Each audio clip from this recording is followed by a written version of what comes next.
right, in this final video, in this unit, we're going to talk some more about roots and also some theorems that are really important to the study of polynomials. Theorems, remember, are just rules that have been proven. So you can see the objectives here. We're going to look at Descartes' rule of signs. We're going to talk about the fundamental theorem of algebra and some other things as well. So stay tuned. Okay, so the fundamental theorem of algebra just says that every polynomial equation with a degree greater than 0 has at least one root in the set of complex numbers, which kind of seems obvious, right? It's either going to be an integer, it's going to be irrational, plus or minus, which comes in pairs, okay? Or complex is just a plus bi. So you can also see that if it is a real number, like 5, you could write 5 as 5 plus 0i. Okay? The corollary is that the polynomial of degree n has n roots in the set. And we already know this as well. X to the third has 3 roots, x to the fourth has 4 roots, and x to the fifth has 5 roots. Now, they could be different combinations of real and not real roots. They could be irrational, they could have I in them, or they could just be integers, positive or negative whole numbers.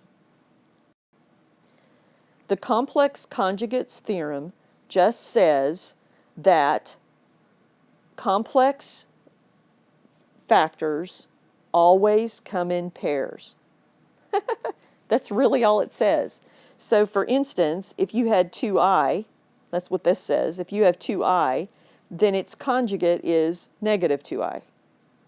If you have 3 minus 5i as one of your roots, then it's going to come in pairs. So in other words, 3 plus or minus 5i, or plus or minus 2i. The other one that comes in pairs are negative 2 plus or minus the square root of 5. If it's irrational, it always comes in pairs. So on this example, we're going to use zeros to write a polynomial function. All right? So it's going to be of the least degree with integral coefficients, the zeros of which include 4 and negative 3i. So what we learned before was that since this is a non-real zero, it comes in pairs. And its pair that it goes with is its conjugate. So if it's negative 3i, its conjugate is going to be 3i. So my zeros are going to be 4, negative 3i, and 3i. So I'm going to write those as factors, and then I'm going to multiply them out. So I have 4 would be x minus 4. Negative 3i would be x plus 3i. And 3i would be x minus 3i. So I'm going to multiply these first. Okay, so I'm just going to bring this one down for now. And you can do that in a box, or you can just multiply it out with foiling it, you know, first trying them. So I do x times x is x squared minus 3ix, right? Do this and then this.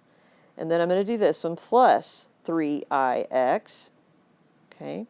And then this last one would be negative 9i squared. But remember that I squared is the square root of negative 1 squared, which is just negative 1, okay? So this I squared is just going to be negative 1. So I see that these two cancel, and I'm going to end up with x squared plus 9 times x minus 4. And so I'm going to do that same thing again. I'm going to multiply it out. I'm going to do x times x to the squared, which is x to the third, plus 9x minus 4x squared minus 36. Of course, that's not in the right order, so I'm going to write it in the right order because it makes me feel better. And that's my answer. And put the function in front of it. Okay? So if I'd thrown that, if I'd done the opposite, of course this is the opposite of what we did before. We put it in the calculator, we found a root. The root we would have found would be 4. We would do synthetic division till we got down to the quadratic, which was this, and you could either factor it or whatever to find the two roots, negative 3i and 3i. But the important thing to remember here is that non-real roots come in pairs. What is a polynomial function of least degree with the integral coefficients, the zeros of which include 2 and 1 plus I? All right, so 2 is real. It does not come in pairs. Okay, so we can go ahead and write the factor for that. The factor for 2 would be x minus 2. All right, this is non-real, and it always comes in pairs. So find its conjugate. Its conjugate is 1 minus I. So if you write them together, that would be 1 plus or minus I. So what the heck does that look like? Okay, well, what that looks like is this. The factor would be x plus 1 plus I. I'm sorry, not plus. It'll be 1 minus. It's always a minus here. 1 minus this, and then x minus 1 minus I. Like this. So write it out. What does that look like? X minus 1 minus I, x minus 1 plus I. So if I wanted to multiply those together, I would use the box, honestly, and I would write it like this, and I would do x negative 1 I and x negative 1 negative I, and I would multiply those together in my box to keep them organized. So I'm going to move across the top. So I have x squared minus x plus ix. And you don't have to write the plus, but that helped me. And then on the next row, negative x, 1, and negative I. And then the third one, I have negative ix, positive I, and negative I squared. All right? So let's see what happens here. I have x squared. I have negative 2x, negative ix and positive ix cancels. I and negative I cancels. Negative I squared is negative 1 times a negative, which is a positive. So this will be plus 2. And that's what I end up with when I multiply those two together. Times x minus 2, multiply all that out. I have x to the third minus 2x squared plus 2x minus 2x squared plus 4x minus 4. And if you tighten all that up, I'm going to write it up here at the top.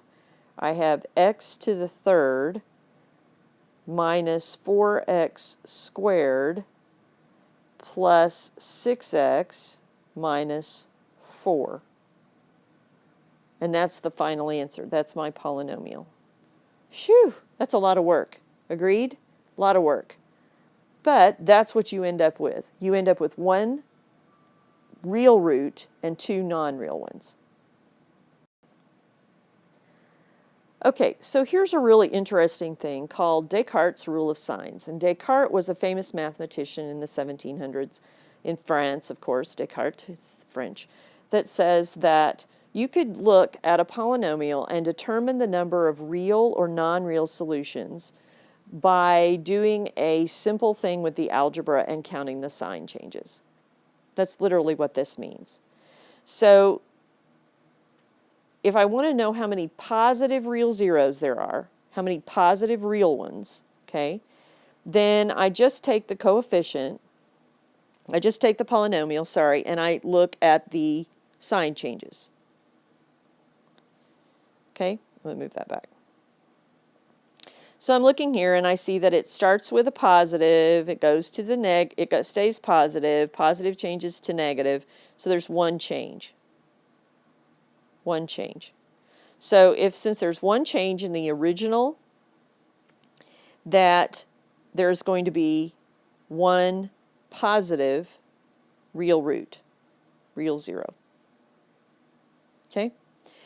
And the negative real zeros are found by substitution. So I'm going to do a substitution of negative x for x, and then count the sign changes. So here I've got, this is going to stay the same, because when you square a negative, negative times a negative is a positive, minus 2x minus 48. And so you can see right here that it's changing from positive to negative, so there will be one negative real zero.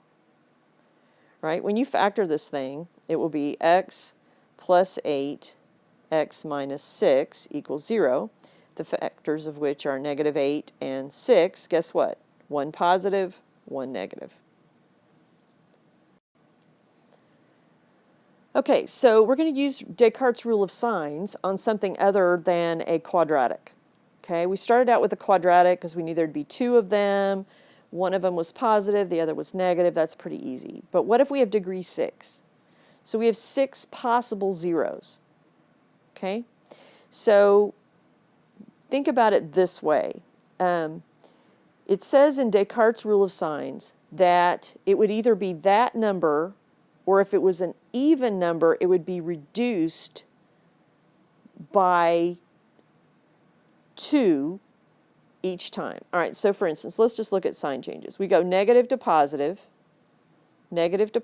so that's 1, positive to negative, that's 2, and then no more changes. All right, so we have a possibility of 2 real zeros, 2 real positive zeros. Okay, now Descartes' rule of signs says we either are going to have 2, or if I can subtract 2, then I will do that as well. So we're really going to have either 2 real positive zeros or none at all. Okay, so now let's substitute a negative x and do the negative ones. All right, so we have negative to the 6 plus 4, negative to the third minus 2, negative x squared minus x minus, negative there, and got it. All right, so we'll write it out. This is even, so this is negative x to the 6th. This is odd, so this is going to be minus 4x to the third. This one doesn't count, so this will be minus 2x squared plus x minus 1. All right, so we're looking here, no change, no change, no change. Here's a change, and here's a change. So we have either 2 real negative zeros or none at all. Well, hang on. That means that we've got some kind of chart thing going on here, right? So we've got real positives, we've got real negatives, and we've got non-real. And they have to add up to 6. Okay? So it says here with Descartes' rule of signs that I could have either 2 or no real positive ones. Okay? So if I have, and hang on, I'm going to take off the 0 because there's kind of a lot of possibilities here. So if I have 2 real, then I could have 2 not real and 2 negative reals, right? That would be 6 total. If I have 2 of these, I could have none that were negative, and that would leave me 4 non-reals because they still have to add up to 6. Okay? So my possibility for positives is that they could either be 2 or 0. The positives the ones for negative can either be 2 or 0. And then the non-reals just make up the difference. Okay? But you can see that this one's definitely going to have at least 2 non-reals. Maybe 4. All right, so then if I say 0, right, if I have 0 real positives and 2 real negatives, then I would need 4 non-reals to add up to 6, or I could have 0, 0, and all of them would be non-reals, and that would add up to 6. So those are my possibilities, which is kind of interesting if you think about it. We're going to do this some more in class, so I have a feeling you're going to have some questions. So I'll see you then.